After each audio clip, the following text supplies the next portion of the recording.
बच्चों आज के लेक्चर में हम लोग यहाँ पर कोई पर्टिकुलर यूनिट की बात नहीं करने वाले हैं, कोई पर्टिकुलर टॉपिक की बात नहीं करने वाले हैं।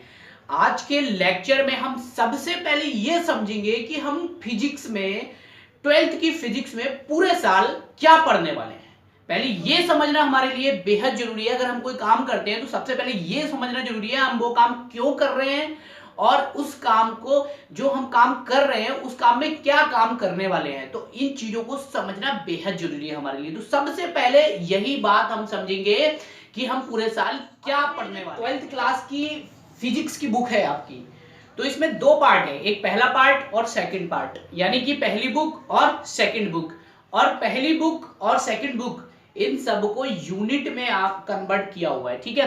तो यहां पर हम लोग पहले बात करेंगे पहली बुक की कि पहली बुक में आप क्या पढ़ने वाले हो।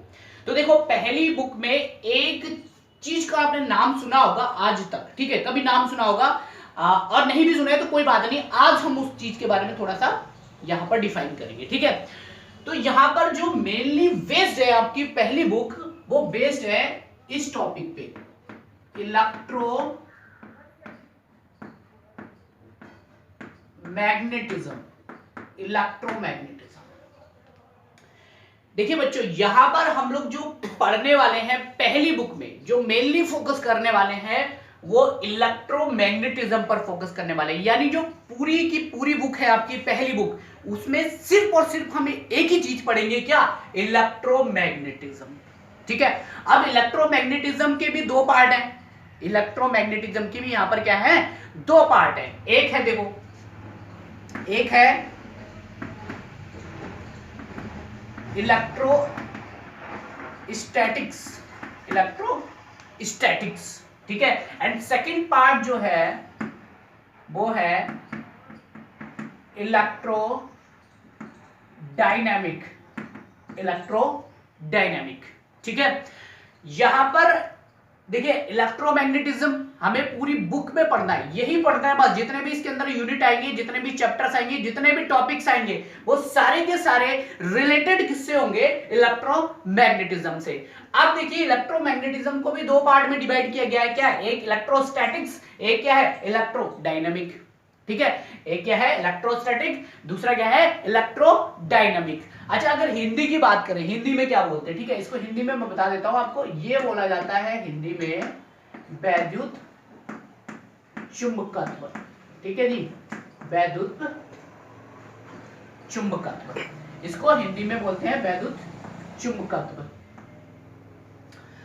और अब बात करें अगर इलेक्ट्रोस्टैटिक्स की, तो इसको बोलते हैं स्थिर वैद्युत की, ठीक है, या आप बोल सकते हो स्थिर वैद्युत, स्थिर वैद्युत। अगर इसकी बात करें तो ये आपका क्या आता है? गतिज वैद्युत में आता है, गतिज वैद्युत। जो हिंदी मीडियम वाले हैं वो हिंदी में समझ लें, और जो इंग्लिश मीडियम वाले हैं, जो इंग्लिश मीडियम के बच्चे हैं, वो लोग इंग्लिश में समझ लें अच्छे से, ठीक है।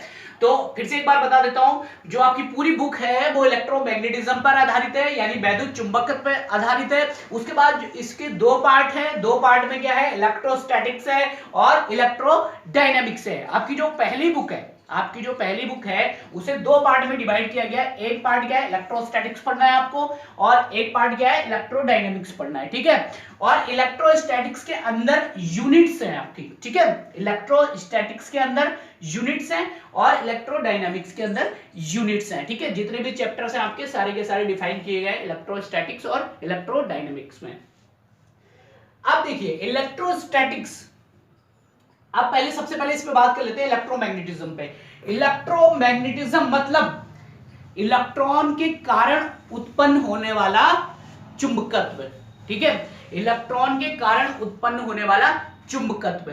तो इसके बारे में हम लोग यहां पर पढ़ने वाले हैं। किसके बारे में? इलेक्ट्रॉन के बारे में। मेनली जो फोकस करेंगे चार्ज पे करेंगे, यानी कि आवेश पर करेंगे। लेकिन आवेश किसके ऊपर होता है? इलेक्ट्रॉन के ऊपर। तो बेसिकली इलेक्ट्रॉन और आवेश दोनों एक दूसरे को कोरिलेट करते हैं, तो इसलिए हम लोग जो पढ़ने वाले हैं वो इलेक्ट्रॉन के बारे में पढ़ने वाले हैं, यानी इलेक्ट्रोमैग्नेटिज्म के बारे में पढ़ने वाले हैं, ठीक है।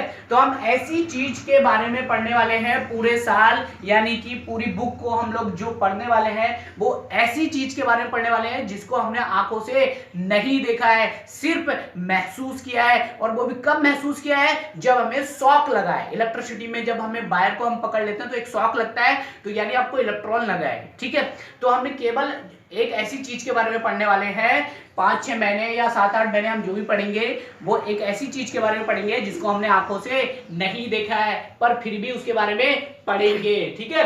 तो हम लोग बेसिकली इलेक्ट्रॉन के या फिर आवेश के बारे में पढ़ने वाले हैं, ठीक है। इलेक्ट्रोस्टैटिक्स का मतलब ये हुआ, इलेक्ट्रोस्टैटिक्स का ये मतलब हुआ कि जब चार्ज यानी कि आवेश यानी कि इलेक्ट्रॉन, ठीक है, जब चार्ज रुका हुआ होगा, जब चार्ज रुका हुआ होगा। अब यहां पे मैं लिख देता हूं, when charge is statics, when charge is statics यानी फिक्स यानी रुका हुआ, ठीक है।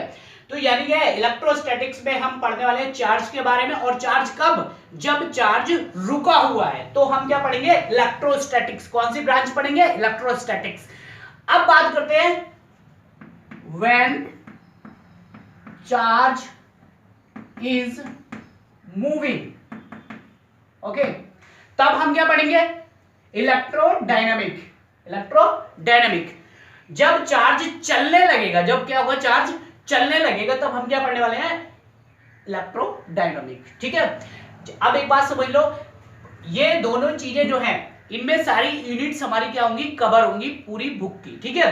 तो इलेक्ट्रोमैग्नेटिज्म हम पढ़ने वाले हैं। बेसिकली हम लोग पूरी बुक में क्या पढ़ने वाले हैं, इलेक्ट्रोमैग्नेटिज्म। इलेक्ट्रोमैग्नेटिज्म में मतलब इलेक्ट्रॉन के बारे में पढ़ेंगे, यानी चार्ज के बारे में पढ़ेंगे, और चार्ज भी दो कंडीशन में पढ़ेंगे। एक चार्ज की कंडीशन क्या होगी, जब चार्ज क्या होगा, रुका हुआ होगा, और दूसरी चार्ज की कंडीशन क्या होगी, जब चार्ज क्या होगा, गतिज अवस्था में होगा। तो दो कंडीशन हम लोग यहाँ पर पढ़ने वाले हैं, और इन्हीं दो कंडीशन के अंदर हम लोग क्या पढ़ेंगे, सारी की सारी यूनिट्स पढ़ेंगे। जैसे पहली यूनिट आपकी आ जाएगी क्या, इलेक्ट्रोस्टैटिक्स। इलेक्ट्रोस्टैटिक्स पहली यूनिट है ना आपकी फिजिक्स की, तो उस किसके अंदर आएगी, इलेक्ट्रोस्टैटिक्स यानी स्थिर वैद्युतिकी के अंदर आ जाएगी, ठीक है। अच्छा, इलेक्ट्रोडायनामिक्स में भी दो पार्ट है, ठीक है। इलेक्ट्रोडायनामिक्स में भी क्या है, दो ब्रांच है, यानी कि दो पार्ट है। तो यहां पर क्या है, पहली मैग्नेटिज्म, ठीक है जी। पहला जो पार्ट है इसका क्या है, मैग्नेटिज्म, एंड सेकंड पार्ट क्या है, इलेक्ट्रो मैग्नेटिव वेव्स। ये क्या है, सेकंड पार्ट है किसका, इलेक्ट्रोडायनामिक्स का, ठीक है। तो टोटल क्या है, इलेक्ट्रोमैग्नेटिज्म के दो पार्ट है, इलेक्ट्रोस्टैटिक्स, इलेक्ट्रोडायनामिक्स, और इलेक्ट्रोडायनामिक्स के भी दो पार्ट है क्या, मैग्नेटिज्म और इलेक्ट्रोमैग्नेटिज्म। तो हमने जो बात करी थी भैया, इलेक्ट्रोस्टैटिक्स में क्या होगा, चार्ज रुका हुआ होगा, इलेक्ट्रोडायनामिक्स में क्या होगा, चार्ज चलने लगेगा। अब चलना भी दो कंडीशन पे निर्भर करता है। एक तो क्या होगा, चार्ज जब कांस्टेंट स्पीड से चलेगा, मतलब एक स्थिर चाल से चलेगा। इसका मतलब हुआ कि जैसे एक नियत चाल है, एक नियत चाल है ना, नियत हिंदी में बोलेंगे नियत, तो ठीक है, कांस्टेंट स्पीड से जब चलेगा, एक नियत चाल से चलेगा, तब हम कौन सी ब्रांच पढ़ेंगे, मैग्नेटिज्म। कौन सी ब्रांच पढ़ेंगे, मैग्नेटिज्म। उसके बाद अब देखो, जब चार्ज क्या हो जाएगा, ये वाली जो लास्ट वाली स्टेज है ना, देखिए इलेक्ट्रोमैग्नेटिज्म, इलेक्ट्रोमैग्नेटिक वेव्स, तो इसमें आप बोल सकते हो कि जब चार्ज क्या हो जाएगा, पागल हो जाएगा, यानी कि उसकी कोई कांस्टेंट स्पीड नहीं होगी, जब चाहे जैसे चल देगा, इधर चलेगा उधर चलेगा, तो उसको हम बोलेंगे क्या, इलेक्ट्रोमैग्नेटिक वेव्स। तो इसके अंदर हम लोग क्या पढ़ने वाले हैं, बेसिकली वेव्स के बारे में पढ़ेंगे, ठीक है। तो ये सारी की सारी चीजें आप पहली बुक में कवर करने वाले हो। इसी के अंडर में आपकी सारी यूनिट, सारे चैप्टर्स और सारे टॉपिक्स आने वाले हैं। तो पहली बार एक बार और समझा देता हूं कि मैग्नेटिज्म है, मैग्नेटिज्म में आप बेसिकली इलेक्ट्रॉन के बारे में पढ़ने वाले हो, इलेक्ट्रॉन मतलब चार्ज के बारे में पढ़ने वाले हो, और ऐसी चीज के बारे में पढ़ने वाले हो जिसे आपने आंखों से नहीं देखा है, बल्कि केवल महसूस किया है। और कब महसूस किया है, जब आपको झटका लगा, यानी शॉक लगा है। उसके बाद मैग्नेटिज्म को हमने किसमें, इलेक्ट्रोमैग्नेटिज्म को हमने किसने पार्ट में डिवाइड किया, दो पार्ट में। पहला क्या है, इलेक्ट्रोस्टैटिक्स, जिसमें क्या होगा, चार्ज रुका हुआ होगा, और जब चार्ज रुका हुआ होगा तो कौन सा चैप्टर हम लोग पढ़ेंगे, तब हम पढ़ेंगे कौन सा, पहला chapter Coulomb's law, Gauss theorem, ये वाला चैप्टर पढ़ेंगे, और कैपेसिटर। तो ये 2-3 चैप्टर्स जो है आपके कवर किसके अंदर होंगे, इलेक्ट्रोस्टैटिक्स के अंदर। उसके बाद जब इलेक्ट्रोडायनामिक्स आ जाएगी, इसके भी 2 पार्ट हो जाएंगे। जब चार्ज क्या होगा, चलने लगेगा, तो इसमें भी 2 तरीके से चार्ज चलेगा। एक तो क्या होगा, एक कांस्टेंट स्पीड से, एक नियत चाल से चलेगा, और दूसरी क्या हो जाएगी, जब चार्ज क्या हो जाएगा, पागल हो जाएगा। तो दो चीजों में हम लोग पढ़ने वाले हैं। अब जब मैग्नेटिज्म पढ़ेंगे, ये वाली ब्रांच पढ़ेंगे, जब क्या होगा, एक कांस्टेंट स्पीड से चलेगा, एक ही चाल से चलेगा, तो हम कौन सा चैप्टर पढ़ेंगे, एक पढ़ेंगे EMI, इलेक्ट्रोमैग्नेटिक इंडक्शन, दूसरा पढ़ेंगे क्या, करंट इलेक्ट्रिसिटी, तीसरा क्या पढ़ेंगे, प्रत्यावर्ती धारा यानी ऑल्टरनेटिव करंट। तो ये 2-3 चैप्टर हम किस में कवर करेंगे, मैग्नेटिज्म में, ठीक है। उसके बाद किरचॉफ लॉ वगैरह आएंगे उसमें, वो भी हम लोग वहां पर कवर करेंगे, ठीक है। उसके बाद इलेक्ट्रोमैग्नेटिक वेव्स की बारी आएगी, तो लास्ट चैप्टर आपके पास क्या आएगा, इलेक्ट्रोमैग्नेटिक वेव, वैद्युत चुंबकीय किरणें, उनके बारे में हम लोग यहाँ पर पढ़ेंगे, ठीक है। उसमें हम लोग क्या पढ़ेंगे, एक्सरे और आपके गामा, बीटा, अल्फा, ये सारी की सारी रेज हम लोग यहाँ पर पढ़ने वाले हैं, ठीक है, इलेक्ट्रोमैग्नेटिक वेव्स में, लास्ट चैप्टर में, ठीक है। तो टोटल आपको पूरे यूनिट में या फिर पूरी बुक्स में आपको क्या पढ़ना है, इलेक्ट्रोमैग्नेटिज्म के बारे में पढ़ना है।